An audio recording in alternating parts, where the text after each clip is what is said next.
안녕하세요. 1일 1쿠키의 과학쿠키입니다. 오늘 알아볼 개념은 길이라는 개념이에요. 자, 먼저 영상 시작하기 전에 이 길이라고 하는 것에 대한 사전적인 정의부터 알아보면 좋겠죠. 길이란 물체의 한 끝에서 다른 한 끝까지의 거리를 의미해요. 이게 지금 제가 화분 위에 올려놓은 방해석, 이거 산에서 주워온 건데, 이 방해석의 길이를 우리가 보자면 여기서부터 여기까지가 되는 거죠. 한 끝에서부터 다른 한 끝까지의 거리, 요걸 우리가 길이라고 부릅니다. 이런 식으로 우리는 다양한 물건들이나 다양한 일상 속에 있는 것들에 대한 길이를 재고 우리가 쓰고 있죠. 자연스럽게. 키, 아니면 뭐 수치를 잴 때도 쓰고요. 가구의 크기를 잴 때도 쓰고, 도시와 도시 사이를 이동할 때 몇 킬로 떨어졌는지 뭐 이런 것들을 우리가 일상 속에서 계속 쓰잖아요. 산의 고도에 대해서 얘기할 때도 언제나 우리는 길이에 대해서 쓰고요. 뭐 이런 다양한 상황들에서 우리는 길이라는 걸 굉장히 익숙하게 사용합니다. 길이라는 개념은 사실 아주 과거부터 계속해서 썼던 개념이에요. 이제 우리나라에서 과거부터 썼던 단위가 뭐가 있냐면, 여러분도 들어봤을 거예요. 한자, 두자, 세자 하는 그 자가 있어요. 엄지손가락에서 중지까지의 길이를 우리는 한자라고 얘기하거든요. 저 같은 경우에는 손이 작기 때문에 이게 18cm가 될지는 모르겠는데, 한자는 과거에 18cm라고 하는 그 길이로 시작을 했어요. 그런데 이게 시대가 지나고 좀 더 단위가 명확해질수록 이 길이가 점점점 길어지다가 어느 순간 딱 픽스가 되어버리는데요. 문헌에 따르면 30.3cm 정도가 한자다, 이렇게 기록이 남아있는 걸 우리가 알 수 있어요. 그래서 우리는 자라는 단위를 길이로 사용했었어요. 예를 들어서 뭐 1m를 우리나라에서 나타내는 단위는 세자보다 조금 더 많은 뭐 이 정도 길이다, 뭐 이렇게 표현할 수가 있었던 거겠죠. 지금 설명드렸던 것처럼 이 길이라고 하는 단위는 일상 속에서 굉장히 많이 사용되는 그런 단위이기 때문에 사람의 몸을 기준으로 단위를 설정한 그런 역사적인 사례가 굉장히 많아요. 단위가 거의 처음으로 등장했다고 여겨지는 이집트의 사례를 보면 큐빗이라는 단위가 있어요. 이 큐빗은 팔꿈치 끝에서부터 중지까지의 길이를 큐빗이라고 얘기해요. 근데 아까 말씀드렸던 것처럼 우리나라도 좀 시간이 지나면서 30.3cm 정도로 정해졌다 그랬잖아요. 마찬가지로 이 사람의 몸을 기준으로 이렇게 단위를 만들면 사람의 몸이 다 다르잖아요. 큰 체격의 사람도 있고 작은 체격의 사람도 있고 여러 체격의 사람이 있을 텐데, 그렇기 때문에 기준이 필요했어요. 그래서 이 기준을 그 당시 이집트를 통솔했던 파라오의 몸을 가지고 기준을 정해서 1큐빗으로 사용했다고 합니다. 근데 말이죠, 전 세계가 제각각 다른 단위의 기준을 가지고 있으면 어떤 문제가 발생할까요?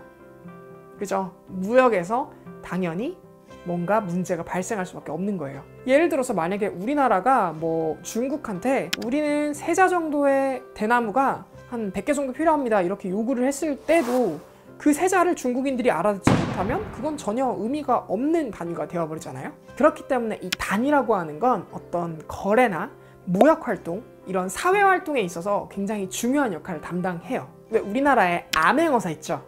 이 암행어사가 악정을 규탄하고 그리고 백성들이 올바르게 통치되는지를 감찰하는 역할을 했다고 하잖아요. 당시에는 세금을 식품이나 아니면 물자 뭐 이런 걸로 걷거나 아니면 이제 통보로 걷게 되었을 텐데, 그럼 그런 기준들을 정하는 단위들이 있을 거 아니에요. 예를 들어 이런 거죠. 어느 지방에서 부정부패를 일삼는 관료가 있었는데, 그 관료가 국가에서 정해준 요만큼의 틀이 있었어요. 근데 요만큼 걷는 게 아니라 그거보다 더 많이 걷은 다음에 요거랑 요거의 차이만큼을 계속해서 뒤로 빼돌리고 있었던 거라고 생각해 봅시다. 요거를 이 양을 재는 그 자가 원래 기준은 요만큼인데 이 자가 더 길어져 있으면 이 사람이 부정부패를 일삼는구나, 이 사람이 세금을 많이 걷는구나 해서 그 사람한테 죄를 묻는 거죠. 이러한 방식으로 부정부패를 확인했다고 해요. 그때 암행어사가 이 기준을 정확하게 측정하기 위해서 품에 가지고 다녔던 게 바로 유척이라는 도구예요.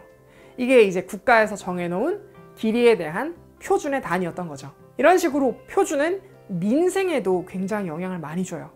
그래서 개인의 존엄성이나 인간으로서의 어떤 권리를 주장했던 프랑스 혁명이 이 단위를 만드는 아주 중요한 역할을 했던 혁명이었던 거예요. 우리가 지금 표준으로 쓰고 있는 이 미터법이라고 하는 거, 그러니까 이 길이라고 하는 거의 미터는 사실 프랑스 혁명으로부터 출발하거든요. 1792년쯤에 프랑스 공화국은 이 미터법이라는 걸 만들어서 단위를 통일하기를 원해했었어요. 그 대표적인 이유 중 하나가 아까 말씀드렸던 그런 표준을 정하는 일도 있었는데, 과학자들의 측면에서 이야기를 해보자면 한창 실험과학이 떠오르고 있었던 당시의 유럽사회 열풍에 힘입어서 많은 사람들이 자신의 연구 성과나 자신의 어떤 논문을 좀 비교해보기를 원했고, 그러려면 자연스럽게 실험을 재현할 수 있는 환경이 만들어져야 되잖아요. 그래서 예를 들어서 뭐 프랑스나 독일이나 아니면 영국이나 이런 다양한 나라들이 각각의 단위들을 가지고 이 길이를 쟀을 텐데, 과학자들 입장에서는 굉장히 번거로운 작업이었겠죠. 그래서 이제 길이의 단위를 새로 만들어서 공용으로 쓰자라고 하는 아이디어가 탄생을 하게 돼요. 이때 당시 단위를 통일해야 된다, 단위가 전 세계에 공통이 돼야 된다라고 크게 주장하면서 굉장히 적극적으로 참여했던 과학자가 앙투앙 로랑 드 라부아지에예요. 원소를 다양하게 발견한 화학자로서 화학혁명의 아버지로 알려진 과학자죠. 그래서 이 라부아지에를 중심으로 이 단위 제정에 박차가 이제 가해지게 되는데, 그렇다면 이 미터라고 하는 것을 무엇으로 대체 기준을 잡아야 되는가에 대한 사람들의 고민이 있었어요. 뭐 다양한 주장들이 나오지 않았겠어요? 뭐 영국 같은 경우에는 영국이 세상의 중심이니까 우리 걸 써야 된다. 뭐 처음에는 충돌이 많았겠죠. 이런 충돌이 없이 우리가 보편적으로 누구나 동의할 수 있는 단위가 뭐가 있을까라고 고민을 좀 하다가, 그 기준을 우리가 살고 있는 땅을 기준으로 하면 되겠다라고 생각을 해서 지구를 기준으로 우리가 단위를 만들어 볼까? 라는 프로젝트가 진행이 되게 되는데요. 그러면 그 길이를 우리가 어떻게 만들 수 있을까라고 해서 나온 아이디어가, 구형의 지구가 이렇게 있어요. 그러면 극지가 있고 적도가 있는데, 이 적도 라인을 기준으로 90도 선을 쭉 올려서 극지까지 이렇게 보내면 이렇게 구면을 따라서 이렇게 이 전체 원의 4분의 1의 이런 호가 그려지죠. 이 호를 1000만 번 쪼갠 거를 우리가 단위의 길이로 삼으면 어떨까라는 얘기가 제시되게 돼요. 이게 미터의 초신입니다. 근데 이게 문제가 좀 있죠. 왜냐면 이 지구가 있으면 일단은 극지방에 가는 게 굉장히 어려워요. 그죠? 바다도 있고 아주 추운 날씨, 정말 혹한의 날씨잖아요. 극지방에 가는 게 매우 어렵고, 적도까지 내려가려고 해도 적도에 바다가 있으면은 못 내려가잖아요. 중간중간에 도달할 수 없는 지역들이 있으니까 이제 지구를 완벽한 구형으로 상정해 놓고, 이 구형을 가지고 이제 호도법을 이용해서 이 지구의 4분의 1호를 계산하기로 마음을 먹고, 도달할 수 있는 최대한의 거리를 똑바로 이렇게 좌우선을 따라 똑바로 내려갈 그런 작전을 프랑스에 세웁니다. 그래서 프랑스의 덩케르크 지방으로부터 스페인의 바르셀로나까지 일자로 쭉 내려오면서 실제로 땅을 하나하나 길이를 재요. 그렇게 해서 길이를 잰 다음에 그걸 1000만 분의 1로 나눴더니 그게 지금 우리가 얘기하는 1m가 된 거예요. 자, 그럼 기준을 이렇게 만들었으니까 이 기준을 담을 수 있는 그 원기라고 하는 게 필요하겠죠. 비교할 수 있는 암행어사가 품었던 유척 같은 그런 거요. 그래서 이 원기를 이제 만듭니다. 이 원기는 백금과 이리듐의 합금인데, 원래 금속이라는 게 열을 받으면 늘어나거나 줄어들거나 하거든요. 이거 우리가 팽창이라고 하는데, 이런 팽창을 최대한 억제할 수 있는 소재가 무엇인지 뭐 이런 것들을 고민하다가 발견해낸 게 백금과 이리듐의 합금이라고 해요. 그래서 이걸 가지고 우리가 원기를 만들었어요. 근데 과학기술이 발달함에 따라 이 원기보다 조금 더 정밀하게 비교해야 될 무언가가 필요해지게 되었어요. 솔직히 우리가 일상에서는 그냥 뭐 편의점이나 아니면 마트에서 사는 줄자 혹은 자, 이런 것들이 어떻게 보면 우리한테는 다 원기일 수 있어요. 원기를 기준으로 단위를 만든 거니까. 그래서 그 정도만 있어도 뭐 일상을 이렇게 살아가는 데는 거의 불편함이 없는데, 정말로 정밀하게 연구를 해야 되는 과학의 영역에서는 왔다 갔다 하는 편차가 좀 불편했던 거예요. 그래서 이걸 어떻게 좀 더 정밀하게 바꿀 수 있을까를 고민하다가, 전자기학의 아버지라고 불릴 정도로 전자기학에 큰 성과를 내었던 한 과학자가 주장한 이야기가 있어요. 우리가 불변하는 기준을 얻어내기 위해서는 원자 안에 있는 특성을 우리가 꺼내면은 불변의 기준을 만들 수 있다, 이렇게 얘기하셨거든요. 이 과학자가 바로 제임스 클러크 맥스웰입니다. 그래서 이 맥스웰의 이 원자로부터 얻어야 된다는 아이디어를 이용해서 원자 안에서 발생하는 게 뭐가 있지라고 이렇게 좀 들여다보다 보니까 빛이 나오죠, 원자 안에서는. 그래서 이 빛의 파장을 이용해서 길이를 정하자, 이렇게 얘기가 된 거예요. 그래서 이걸 어떻게 하냐면, 기존의 프랑스에 아주 정확하게 최대한 정밀하게 만들어 놓은 원기 있잖아요. 요거의 기준을 가지고 빛의 파장의 길이를 잰 다음에, 이제부터 1m는 어떤 원자에서 방출하는 빛의 파장의 몇 배다, 이렇게 우리가 정의를 하면 정밀하고 편리하게 쓸 수 있다 이렇게 생각했던 거죠. 그렇게 정해지게 된 1m의 길이가 크립톤 86이라는 원소에서 방출되는 빛의 파장, 이거에 165만 763.73배를 우리가 1m로 정하자 이렇게 얘기가 돼요. 숫자 전혀 중요한 거 아니에요. 여러분 그냥 머릿속에 지워버리세요. 그냥 빛의 파장을 가지고 길이를 정했구나 이렇게 이해를 해주시면 될 것 같아요. 그런데 이 길이에 대한 기준을 정할 수 있는 더 좋은 기준이 나타났어요. 그걸 인류가 찾아냈죠. 그게 뭐였냐면 빛의 속도예요. 왜냐하면 빛의 속도는 우리 지금 현재까지 과학이 알아낸 바로는 우리 우주에서 변하지 않는 값이거든요. 물론 진공 내에서 말이죠. 그래서 진공 속에서의 빛의 속도를 우리가 이용하면 그걸 가지고 미터를 정하면 이 미터는 무슨 일이 있어도 변하지 않는, 우리 우주가 변하지 않는 이상은 변하지 않는 그런 기준이 되지 않을까라고 생각했던 거죠.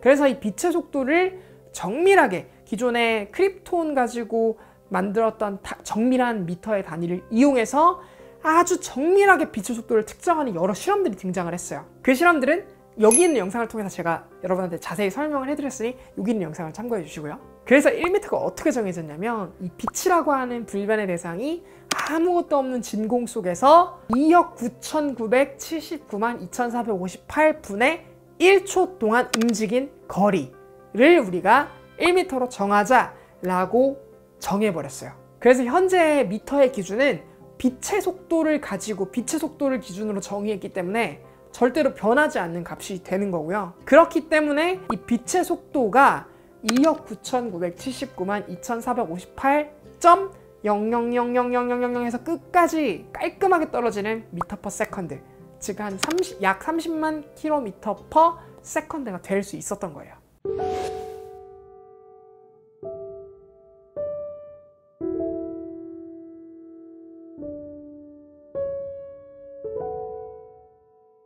이 영상은 과학 쿠키 채널 새로운 프로젝트예요. 이 영상을 제가 왜 기획을 했냐면 최근에 친구들한테 소개받은 게임이 하나 있거든요. 롤이라는 게임인데 리그 오브 레전드죠. 근데 이 롤이라는 게임이 굉장히 오래전에 나온 게임이더라고요. 한 10년 정도 된 게임인 것 같아요. 어떻게 하면 잘할 수 있는지 뭐 이런 거를 좀 배워야 되잖아요. 처음이니까. 그래서 이걸 좀 배우려고 인터넷에다가 롤을 검색해 봤거든요. 아이템을 어떤 걸 사야 되는지에 대해서 이렇게 좀 찾아봤는데 상대팀의 AP 비중이 높고 CC기가 많은 경우 헤르메스의 발걸음, 상대팀이 올 AD이고 성장이 잘 안 된 경우에는 닌자의 신발, 뭐 이런 얘기들이 있어요. AP, AD, CC, 뭐 로밍, 갱, 뭐 이런 용어들이 있어요. 아마 지금 이 영상을 보시고 계신 분들 중에 롤을 좀 하셨던 분들은 이런 말이 그걸 왜 이해 못하지? 이렇게 생각할 수도 있을 것 같아요. 제가 이걸 하면서 어떤 생각이 들었냐면 내가 설마 약간 그런 생각으로 컨텐츠를 만들고 있나? 이 정도는 일상 속에서 쓰는 광용어겠거니 뭐 이러면서 제가 영상을 만드나 봐요. 그래서 아마 많은 분들이 제 영상을 보면서 되게 어렵다 이렇게 생각하는 것 같아요. 왜냐면 저는 이걸 보고 정말 하나도 못 알아들었거든요. 이게 뭔 소리야 대체. 그래서 제가 제 롤 용어를 공부를 좀 해봤어요. 한국인들 게임 공부하면서 하잖아요. 이제 조금 정말 요만큼 알겠더라고요. 그래서 말이죠, 제가 이 용어를 여러분들한테 짧고 간단하게 계속해서 하나씩 소개하는 영상을 만들면은 그 영상을 쭉 본 여러분들이라면 나중에 적어도 학술 논문 같은 걸 이렇게 보면서 그때그때 모르는 용어들은 있겠지만 전반적인 이해의 흐름에 방해되지 않을 정도의 수준의 과학 용어를 우리가 잡으면 어떨까라는 생각이 좀 들었어요. 그리고 앞으로 계속 제 채널에 올라올 과학 컨텐츠들의 이해도를 좀 높여줄 수 있지 않을까라는 생각이 들어서 그래서 준비한 프로젝트가 바로 이 1일 1쿠키입니다. 컨텐츠는 월요일, 수요일, 금요일 오후 6시에 계속해서 올라갈 예정이니까요. 과학 용어에 대해서 그리고 과학 영상을 우리가 좀 더 이해하고 싶다라고 하신 분들은 제 영상을 계속해서 시청해 주시면 이 과학 용어도 쉽게 재미있게 들을 수 있을 거라고 생각합니다. 자, 그럼 신컨텐츠 프롤로그는 여기서 마무리하고요. 기대 많이 해주시기 바라겠습니다. 언제나 그랬듯 과학을 쿠키처럼.